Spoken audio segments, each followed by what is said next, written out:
terror y suspenso? ¿Te atraen los temas paranormales? Entonces estás en el lugar indicado. Club Inferno. Bienvenidos.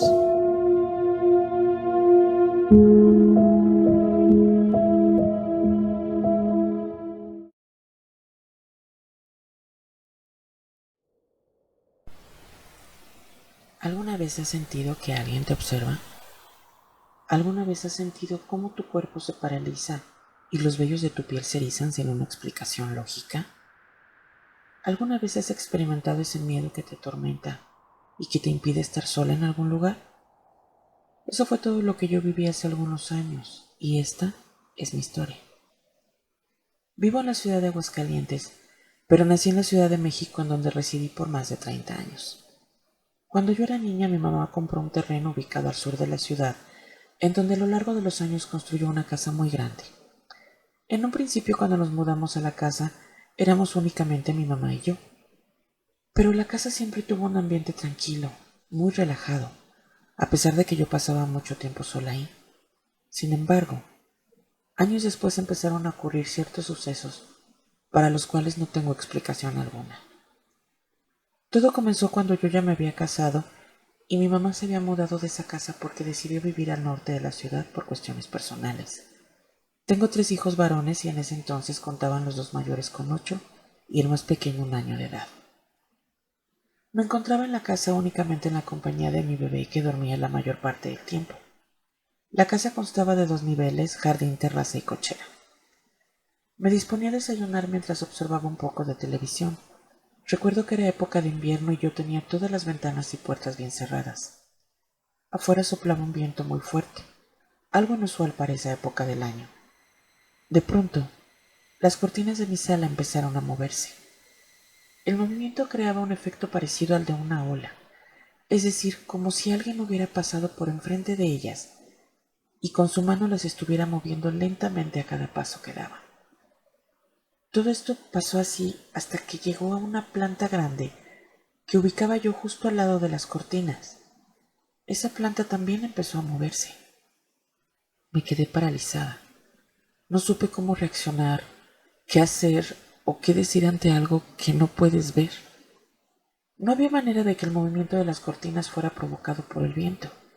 Como ya lo mencioné, todas las ventanas estaban cerradas y aún así, el viento no puede provocar esa clase de movimiento, ya que la forma en cómo se movieron las cortinas solo la pudo haber provocado una persona, pero en este caso no había nadie, al menos nadie a quien yo pudiera ver. Días después de este primer suceso, me encontraba lavando mis manos en uno de los baños de la casa. Ese tenía 2 ventanas que se encontraban perfectamente cerradas.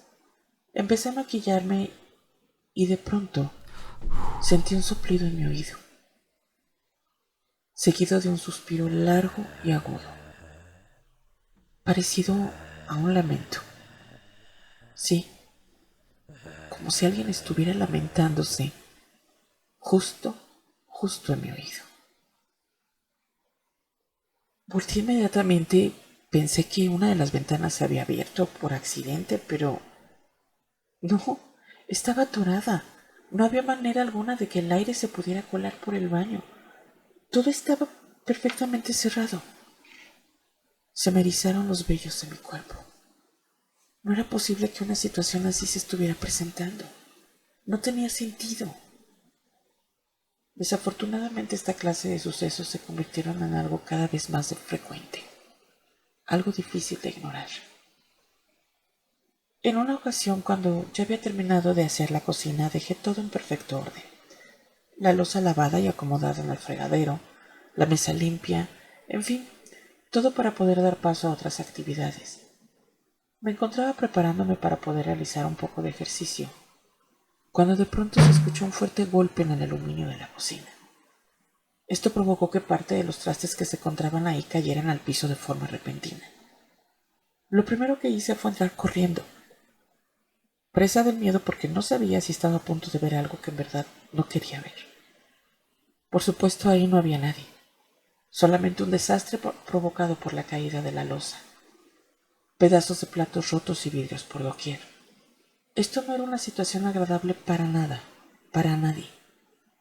Yo debía llevar mi vida, mi día a día, como si nada estuviera pasando, pero tenía miedo, mucho miedo de estar sola y de que mis hijos se enteraran de lo que estaba ocurriendo.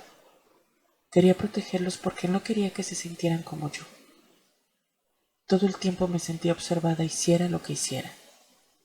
Las situaciones extrañas, anormales, no dejaban de ocurrir. Se volvieron poco a poco parte de mi vida cotidiana.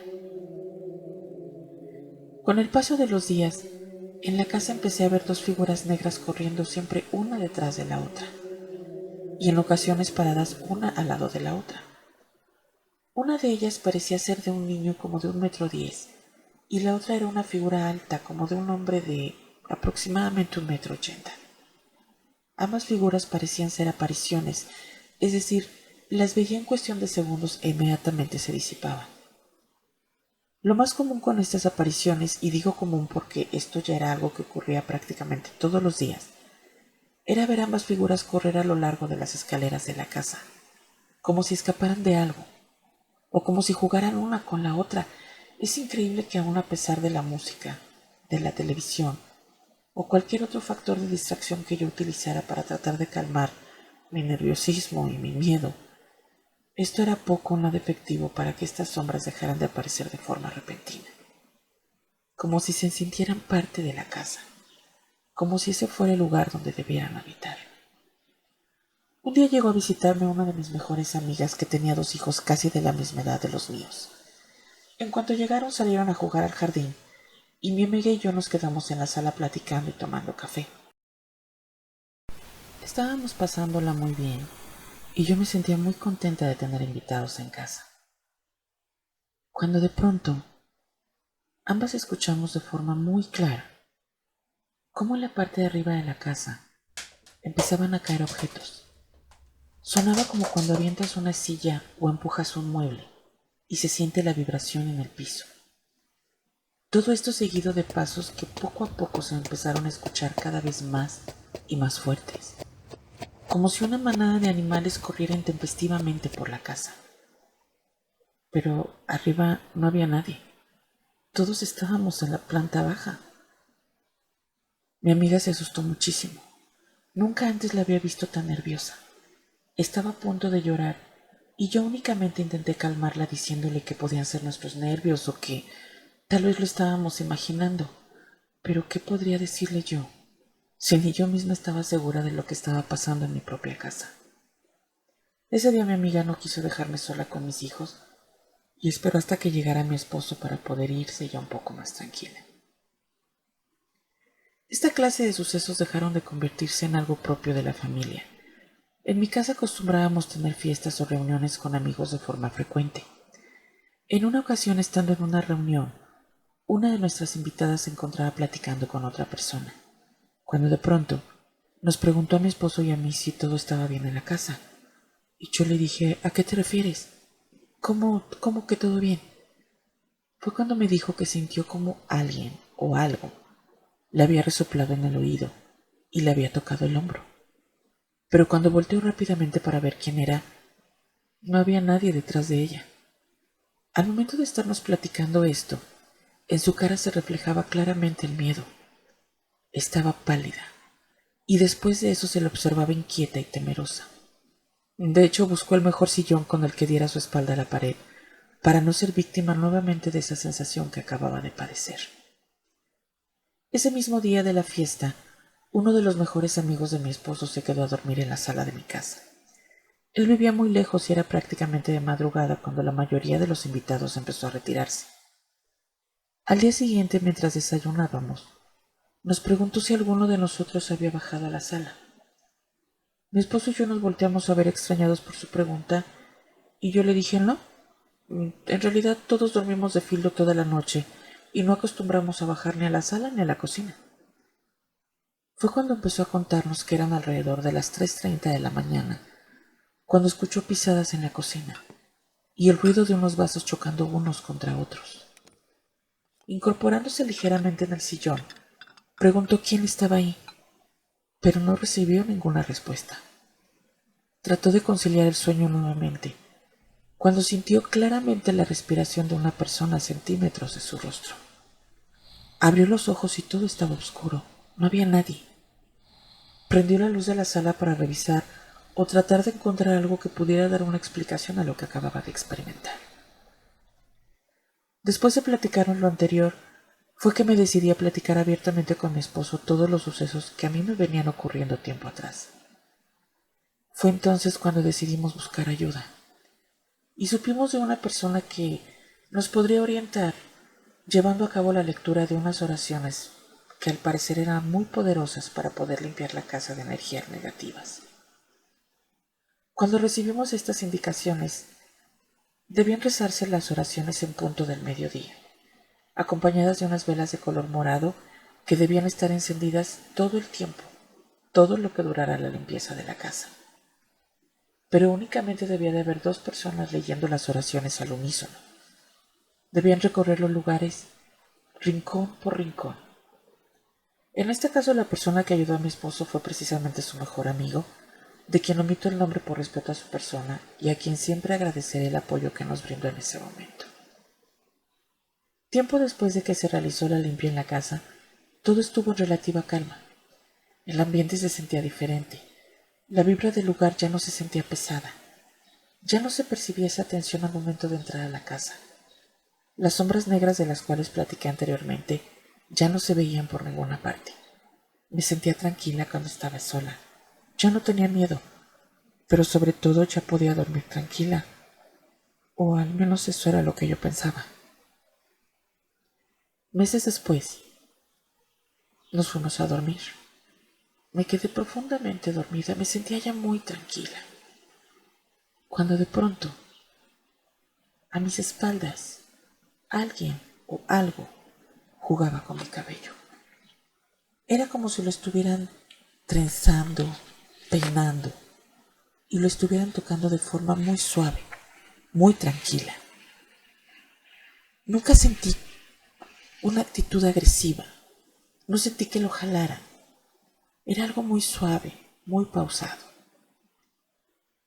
Y aquí me detengo un momento para hacer reflexionar a quien escucha esta historia.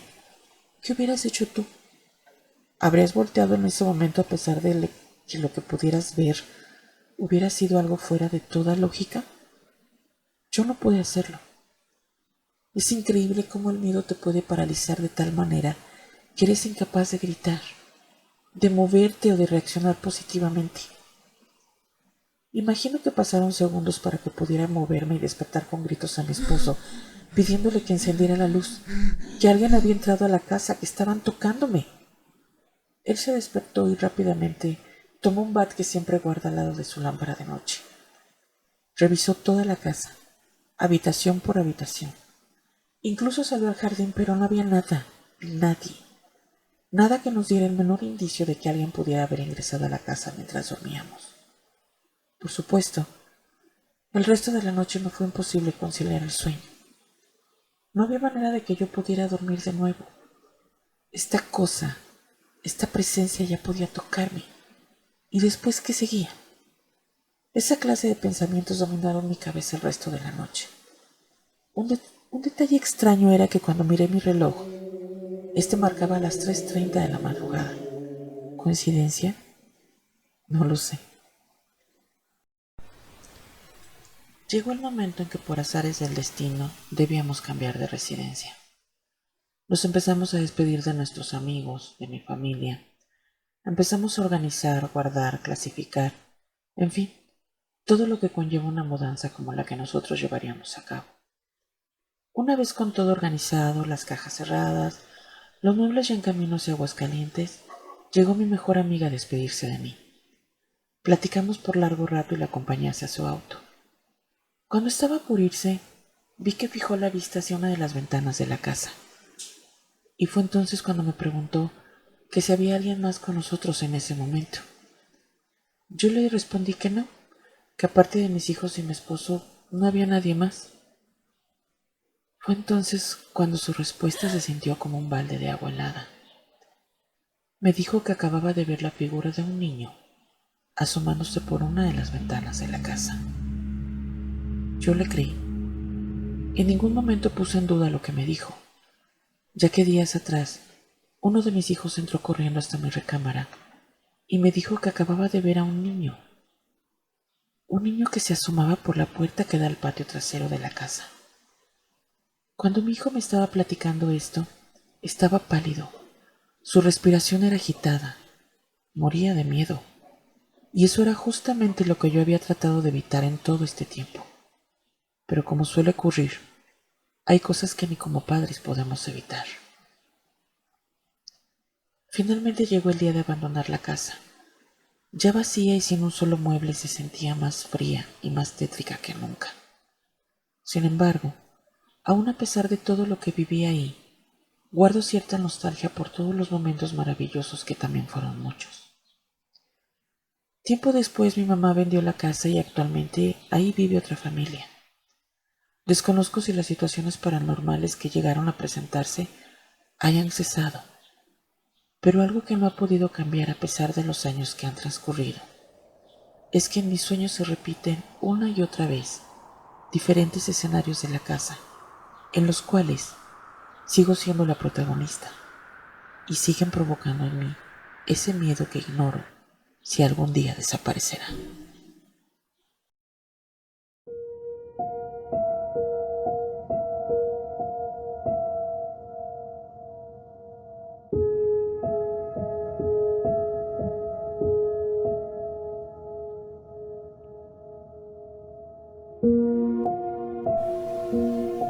Todo parecía ser un sueño, una situación irreal, intangible, y desapareció así, tan simple como un suspiro. Desde muy pequeña viví al lado de mis abuelitos maternos. Mi abuelita era una mujer única en toda la expresión de la palabra. Bondadosa, tierna, cariñosa y siempre dispuesta a darlo todo por su familia.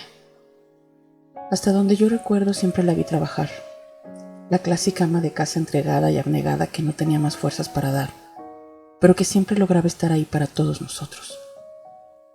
Uno nunca imagina que llegará el día en que esa persona tan especial en nuestras vidas falte. No verla nunca más, no hablar con ella, no compartir esas tardes de sol y esas caminatas eternas en las que su salud dejaba evidencias del triste final que se avecinaba. Era una madrugada de marzo cuando sonó el timbre del teléfono. Solo pude escuchar los sollozos de mi madre diciendo: «No puede ser, no puede ser». De inmediato preparamos todo para salir rápidamente de casa. Había que llegar lo más rápido posible al hospital, pero no nos alcanzó el tiempo. Cuando llegamos, mi abuelita ya había fallecido, y tuve que guardar para mí todas esas palabras que hubiera querido decirle, que necesitaba decirle. Los preparativos para la velación en su casa dieron inicio. Avisar a amigos cercanos, familiares y demás conocidos era necesario, aunque en ese momento lo único que deseas es permanecer al lado de esa persona, ahora convertida en un cuerpo inerte, sin la expresión en su rostro de aquello que fue y de ese silencio que reinará por siempre en su camino. De repente su casa estaba llena de gente que no conocía, personas que te dan el pésame sin saber, sin imaginar siquiera el terrible dolor por el que estás pasando en ese momento. El día de la velación se llevó a cabo de manera normal. Después llegó el momento del entierro y finalmente los rosarios. Todo se llevó a cabo en su casa, así como ella lo quería. Fue precisamente en una madrugada de los días en que todavía se llevaban a cabo los rosarios cuando ocurrió algo que nunca podré olvidar. Me encontraba dormida, pero no sé en qué momento se mezcló la realidad con un sueño. Sentí unos deseos terribles de tomar agua.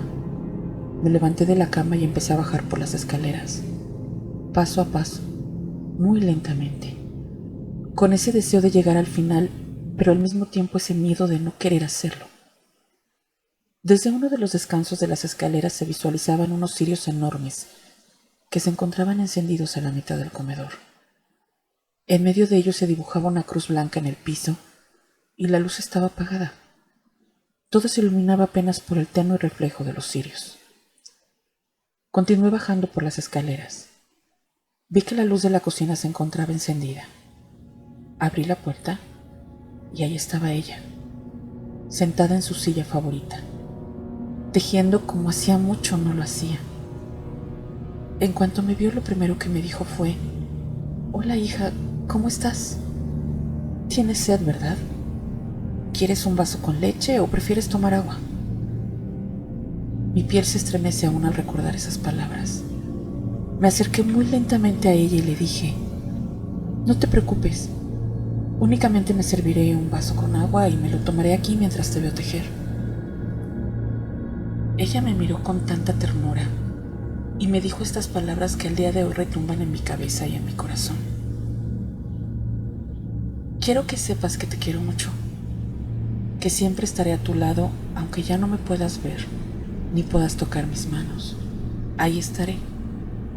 Y quiero que me prometas que siempre tratarás de ser feliz, aun a pesar de todo lo que se te presenta en la vida, porque yo siempre estaré contigo.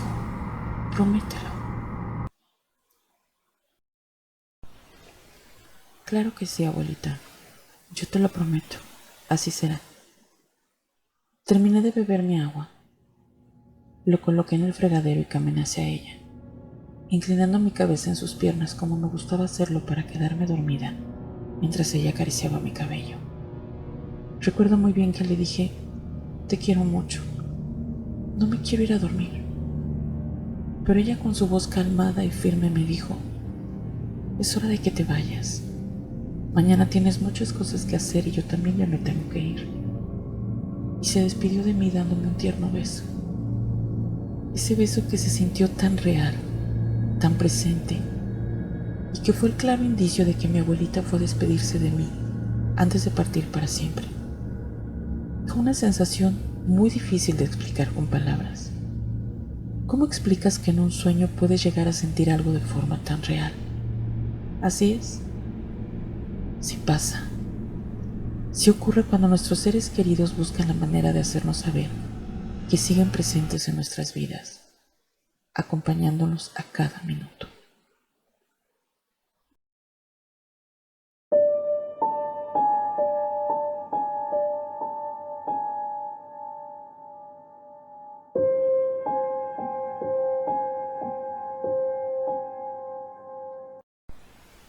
Si quieres ser parte del club, suscríbete y manda nuestra historia a clubinfernostories@gmail.com y aquí la contaremos.